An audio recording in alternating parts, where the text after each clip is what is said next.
Free में आप laptop हासिल कर सकते हैं। तरीकाकार जो मैं बताऊँगा आपने उस पे अमल करना है। कॉल मैसेजेस नहीं करने हैं, आप मुझे मैसेजेस करेंगे, कॉल करेंगे या जो हमारा ऑफ़िस का नंबर है उस पे करेंगे, तो इसका कोई फ़ायदा नहीं है क्योंकि ये लैपटॉप मैं गिव अवे नहीं कर रहा। जो लोग कर रहे हैं उसकी सारी की सारी जो तफ़सीलात हैं वो मैं आपको बता देता हूँ, वो आपको दे देता हूँ। उस तरीके पे आप अमल करके फ्री में लैपटॉप हासिल कर सकते हैं। तो बिल्कुल सिंपल तरीका है, चलें मैं आपको स्क्रीन रिकॉर्ड करके बता देता हूँ ताकि आप लोगों को बाद में कोई प्रॉब्लम ना हो, कोई परेशानी ना आए, तो आप आसानी से लैपटॉप अप्लाई कर लें। अगर आपको लैपटॉप अप्लाई करना है तो सबसे पहले आपने यूट्यूब चैनल पे आना है, अपना यूट्यूब ओपन करना है और वहाँ पे लिखना है मोहम्मद जमील गेस्ट पोस्टिंग।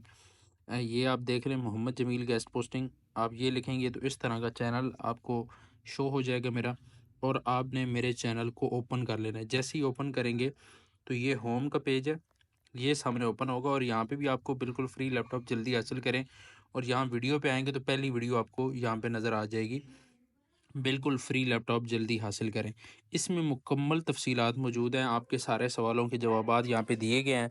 तो आपसे गुज़ारिश है कि आप इस वीडियो को देखें, देखने के बाद आपके सारे सवालात जो होंगे उनके जवाबात भी इसके अंदर है, और मुकम्मल प्रोसेस भी बताया कि आपने लैपटॉप कैसे अप्लाई करना है। तो जल्दी जाएँ, ये वीडियो देखें, इसमें जो तरीक़ाकार बताया हुआ है उस तरीके पे अमल करें और आप भी घर बैठे फ्री लैपटॉप हासिल करें।